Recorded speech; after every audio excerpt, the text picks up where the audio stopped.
Baik, Assalamualaikum warahmatullahi wabarakatuh. Perkenalkan, nama saya Muhammad Arif Agustastomo dengan NIM 141230189. Di sini saya ingin mempresentasikan tentang UTS dari kelas mata kuliah analisis industri kelas EMA yang diampu oleh Pak Hafid Rifki Atiyatna. Nah, di sini kita langsung masuk ke pertanyaannya saja, di mana pertanyaannya itu adalah saya adalah seorang konsultan manajemen dan juga bisnis profesional yang tengah dikontrak oleh PT Indopangan Maju Sejahtera, yaitu perusahaan yang bergerak di bidang pangan. Nah, visi perusahaan ini adalah untuk a total food solution company, atau fokusnya itu hanya di bahan pangan aja atau makanan aja. Nah, produk utama dari perusahaan ini adalah yang pertama ada mie instan, lalu yang kedua ada berbagai bahan masak dan juga bumbu dapur, lalu yang ketiga ada tepung, dan yang keempat atau terakhir adalah makanan ringan. Dan dari laporan keuangan perusahaan diketahui total cost dan juga total revenue di tahun 2023 berturut-turut adalah 175 miliar dan juga 255 miliar. Nah, CEO dari PT Indopangan Maju Sejahtera itu bersedia membayar jasa konsultan saya sebesar 10 miliar jika perusahaan tersebut itu berhasil meningkatkan sedikitnya 30% dari profitnya dalam waktu kurang dari 2 tahun. Lalu di sini saya disuruh untuk menuliskan sedikitnya 8 rekomendasi strategi yang dapat disarankan kepada perusahaan tersebut. Oke, yang pertama saya melakukan analisis profit terlebih dahulu, di mana saya menghitung profit yang diperoleh dari total revenue dikurangi dengan total cost, yaitu 255 miliar dikurangi dengan total costnya yaitu 175 miliar, hasilnya adalah profit 80 miliar. Lalu targetnya itu adalah kenaikan 30% dari profitnya, yakni 104 miliar. Jadi tambahan profit yang dibutuhkan adalah 24 miliar. Lalu di sini saya memberikan beberapa rekomendasi strategi, di mana saya sebagai konsultan bisnis itu memberikan strategi yang dapat meningkatkan profit dari perusahaan tersebut. Yang pertama yang saya rekomendasikan adalah cost leadership, di mana strategi ini tuh berfokus pada menekan biaya produksi agar lebih rendah dibandingkan dengan pesaing, khususnya untuk produk massal seperti mie instan, tepung, dan juga bumbu. Nah, perusahaan itu dapat melakukan pembelian bahan baku dalam jumlah yang besar untuk mendapatkan harga yang lebih murah, di mana hal ini tuh dapat meningkatkan daya tawar-menawar. Lalu yang kedua, automasi proses produksi untuk mengurangi biaya tenaga kerja. Lalu yang ketiga, dengan penghapusan produk-produk yang tidak efisien atau tidak laku. Lalu yang keempat, ada optimasi distribusi dan juga logistik. Lalu apa dampaknya terhadap profit perusahaan? Jika perusahaan itu mampu menurunkan biaya sebesar 5% dari 175 miliar, maka penghematan itu bisa mencapai sekitar 8,75 miliar, di mana hal ini itu langsung dapat meningkatkan profit tanpa perlu meningkatkan penjualan, seperti itu. Lalu untuk rekomendasi strategi yang kedua ada differentiation product, di mana strategi ini tuh bertujuan untuk menciptakan keunikan produk agar tidak hanya bersaing dari harga saja. Lalu bagaimana cara perusahaan melakukan ini? Yang pertama dengan pengembangan produk sehat seperti low MSG atau tinggi serat. Lalu yang kedua bisa dengan varian rasa yang unik sesuai tren-tren pasar, hal-hal baru apa yang perlu ditambahkan di produk mereka. Lalu yang ketiga ada produk premium dengan kualitas yang lebih tinggi. Lalu yang keempat atau yang terakhir dengan kemasan yang lebih menarik atau ramah lingkungan, bisa menggunakan sesuatu yang berbeda dari perusahaan pesaingnya. Lalu apa dampaknya terhadap profitnya? Nah, dengan diferensiasi ini, perusahaan itu dapat menaikkan harga jual sekitar 5-10%. Nah, jika kenaikan rata-rata 5% dapat diterapkan, maka tambahan profit itu bisa mencapai sekitar 12 miliar karena margin per produknya itu dapat meningkat. Lalu yang ketiga adalah fokus, di mana strategi fokus ini menargetkan segmen pasar tertentu agar lebih efektif nih. Nah, perusahaan itu dapat fokus di produk ekonomis untuk mahasiswa atau pekerja. Lalu yang kedua bisa fokus ke produk dengan kemasan besar untuk keluarga atau seperti hampers. Lalu yang ketiga dengan fokus untuk produk-produk yang sehat atau healthy untuk konsum atau untuk konsumen yang lifestyle-nya itu sehat-sehat.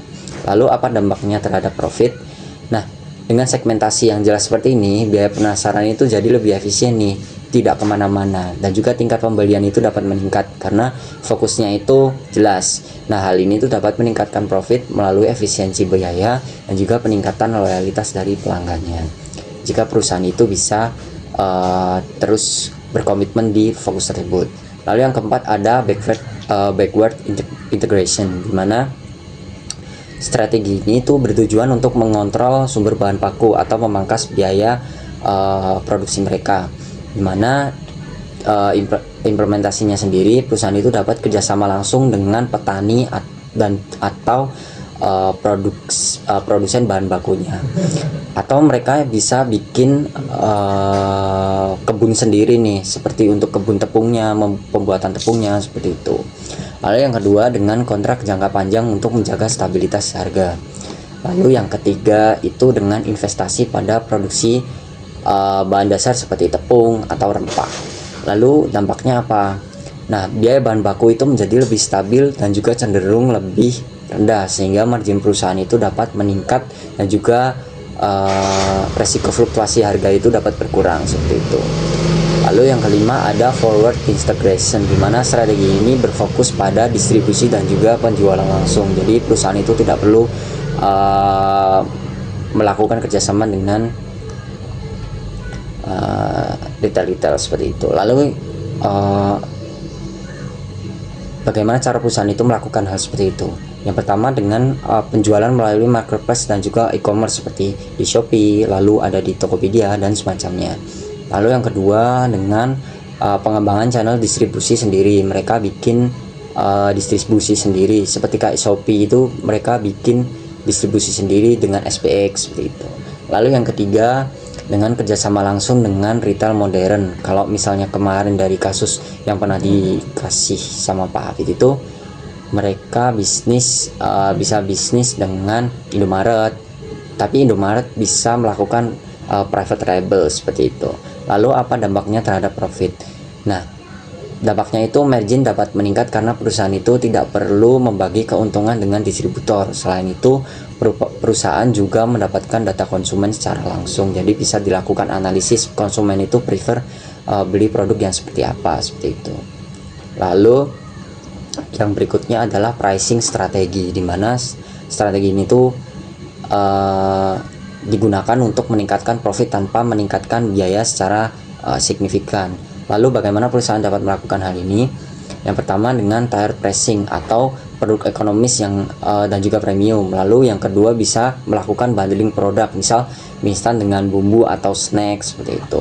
Lalu yang ketiga dengan psychological pricing, misal harga aslinya itu 10.000 bisa diturunkan sedikit menjadi 9.900, atau misal harganya 9.500 bisa dinaikkan sedikit jadi 9.600. Jadi tetap kelihatan harganya itu 9.000 tidak 10.000 seperti itu.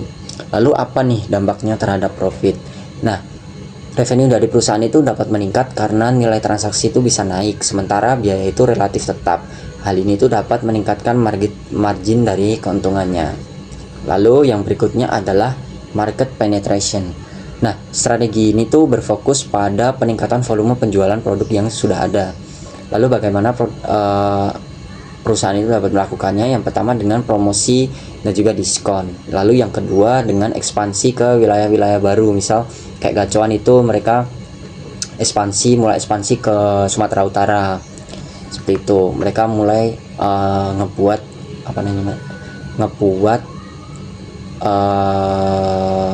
cabang-cabang baru di sana. Jadi tidak perlulah orang-orang sana itu datang ke Jawa seperti itu. Lalu yang ketiga dengan pemasaran digital.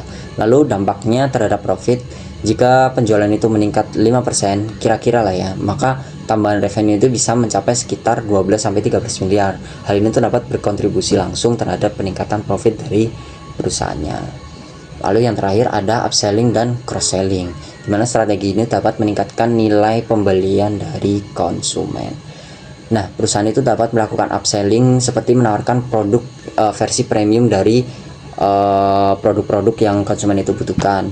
Lalu yang kedua dengan cross selling atau menjual produk pelengkap dalam satu paket. Misal mereka ini membeli mie, maka kita bisa menawarkan seperti bumbu-bumbu khususnya seperti itu. Lalu dampaknya terhadap profit, di mana nilai transaksi itu dapat meningkat tanpa harus menambah jumlah pelanggan, sehingga profit itu meningkat secara efisien.